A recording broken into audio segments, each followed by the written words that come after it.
Welcome back. Mr. Murari is with us in our studio, senior political journalist. Thanks very much, Mr. Murari, for spending your time tonight on the NDTV Hindu studios. Many say that this perhaps is only the beginning of the discovery, perhaps, the fact that the links with the Rajya Sabha MP Kanimuri, and she says she is not aware of the raids. Perhaps something more convincing could have been better. But what do you think? What is your assessment? The links between Kanimuri and Raja came to public domain when Radia tapes were leaked. Correct. It is now public knowledge that she lobbied for Raja, not just for berth in the cabinet, but particularly telecom portfolio. Correct. But does that prove her connection with the scam? No, one thing leads to another. Please remember, 2008 the scam started. We are talking about 2009 ministry formation. Right. So he was already under a cloud in 2008, 2009. 2009 January he allocated, and 2009 May, June was the ministry making. So she was already very much lobbying for him, and particularly this particular portfolio. And when it came to the crunch, she was even ready to opt out of the race so that he could get the berth. That right. Such is the closeness between the two. Yes. Closeness between the two. As for Father Jagat Kaspar Raj, it's quite well known that they two have been working together on this Chennai Sangamam and all that. Now she is also on the board, I am told, of Tamil Mayam, and obviously I think there is more to it than meets the eye. Probably this is Tamil Mayam is just hardly a kilometer from a residence, right. residence. Right. Let's actually put this into perspective for our viewers. Tamil Mayam is an NGO which was raided, and the reason it was raided is not just because of the personal rapport that Mr. Raja, the Union Telecom Minister, who's under the scanner now, is shares with Father Gaspar and of course other board of directors, particularly Kanimuri, but also because of the kind of financial transactions that the NGO has seen, for the sudden kind of money that was pumped into Tamil Mayam over the last 6 months, and of course over the last one year per se. Same story as was with Sadiq Basha and Greenhouse Promoters. Where did the money come from? And the CBI, of course, and the CAG report, of course, implies that the loss to the nation because of the 2G scam was about 1.76 crore. We're not saying, and let's clarify that that's not the kind of money that according to a few other section in the media that Raja took. That perhaps is the kind of money that the government could have earned. But it also means and also implies that perhaps some sort of favoritism was played, and perhaps money or bribe could have been taken. That's the line of corruption, and that's the allegation against A. Raja, that maybe that money could have been diverted to his business partners and his business associates, and of course his other good friends, for example Father Gaspar, and of course this connection with Kanimuri, Tamil Mayam, and the kind of sudden financial boom and prosperity that it has seen, just like Greenhouse Promoters.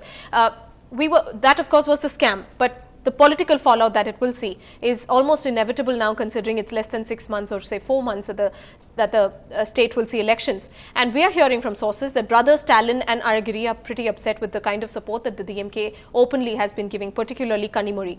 Do you see a damage in the father-daughter relationship, or perhaps a sister-brother relationship? No, there is a correction. It's not DMK which is supporting Kanimuri, it's Karunanidhi. Right. Who is supporting. And Stalin and Aragiri never saw eye to eye with Raja. They had imperfect sympathy. As far as Stalin is concerned, he was neutral. And now their point will be, no one is above the party. Party which has been built up over 50 years should not be destroyed for the sake of one individual. Now, what is Karunanidhi saying? One, he says he brings in caste, he's a Dalit, that is why he's targeted, and the persons targeting are all Brahmins, and he inadvertently says it's too big an amount for one person to loot. What does it mean? It's a collective loot, it's not everyone is saying. Yes. So that means wide, the money has been spread all over. That's why the raid all over, 27 places, 28 places, all the network, everything. Yeah. Secondly, now Khushbu says if one person is too small to make a dent, it's all the same. Make a dent to the party. Yeah, it's the same. But you're saying that it's almost, it's more than 1% the party is involved. That's the impression. Absolutely. And do you also agree that it's almost obvious now to the people of Tamil Nadu that the DMK is divided on the very issue? You're saying it is not the DMK, but it was only Karunanidhi. So you're almost saying that the face of the party, the chief of the party, there is no DMK without Karunanidhi. Let's face it. He has been leading the party since 1960. That's a paradoxical statement. Yeah, paradoxical statement. Yes, but even now I will say DMK either goes down with him or rises again with him. But the point is, it's a question of public perception. There have been corruptions before. Jayalalitha also faced corruption. Please remember, she lost an election in 1996 to a political lightweight because of corruption, conspicuous consumption and all that. Now, this is an unprecedented case of corruption. We have never seen such corruption before. And to say that it's just a routine, another case of corruption is belittling the whole thing. And the CBI doesn't go about raiding. This is the first time a CBI has raided the house of a journalist. This has not happened before. There have been raids, there have been defamation cases, that's a different question altogether. But the first time CBI is raided, and to say this is not a raid means that he got a prior intimation. And you, CBI sleuths don't come calling on you at 8 in the morning and stay for 4 hours and take you to the bank. All right. You're saying too many things. Perhaps only implies that that it's maybe a shoddy investigation, like the Supreme Court said that it's perhaps a slipshod investigation so far, but they are on the damage control mode, it seems, the CBI. And like Mr. Murari says, the Chief Minister of the state openly saying that one man really cannot loot that much money. So what does that imply? And where will the CBI's raid lead to in the investigation? Thanks very much, Mr. Murari. One second. Yes. You are saying it's a shoddy investigation. I don't think it's a shoddy investigation. Yes. Because you think they are on focus now? Yes, they are on trail because they are under tremendous pressure from the Supreme Court to show results. And the opposition is demanding JPC, and the government's argument is when the CBI and the Supreme Court is monitoring his investigation in the case, there is no need for a JPC. So government is also under pressure to show result. So I think the next few days or maybe a month or so, CBI will come out with some results, some arrests.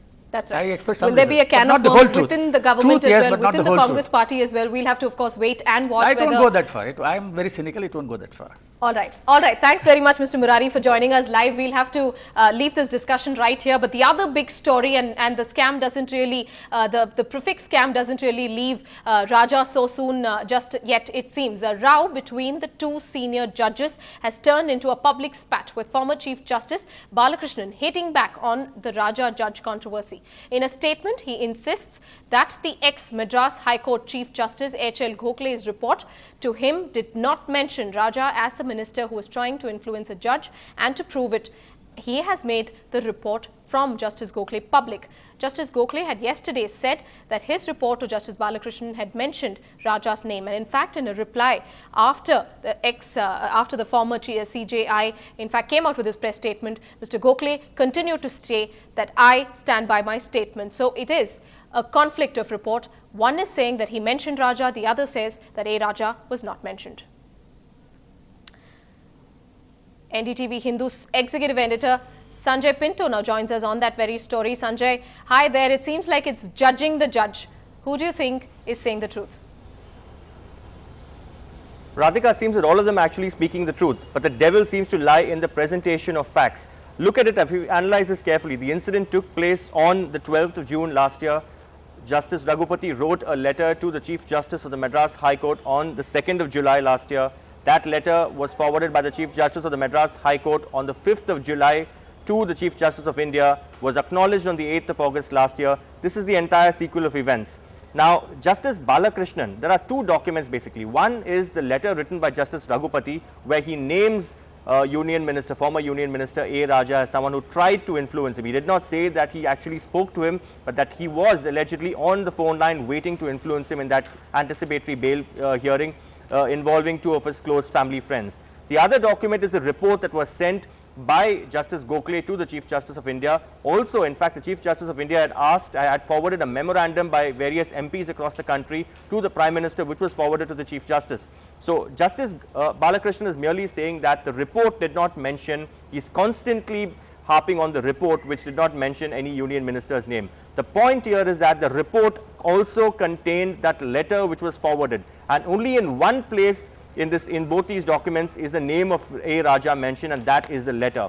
So it seems very confusing. It seems that it's a tug of war between a sitting judge of the Supreme Court and a former Chief Justice of India, but it all depends on how you actually read the facts. Also, Justice Balakrishnan, if I may actually turn the page and tell you, in his statement which is put up on the NHRC website, says that I am certain that in the report received from the Chief Justice of the Madras High Court, no name of the Union Minister was mentioned. Yes, that's correct, because it was not mentioned in the report. It was mentioned in the letter forwarded by Justice Gokhale to him.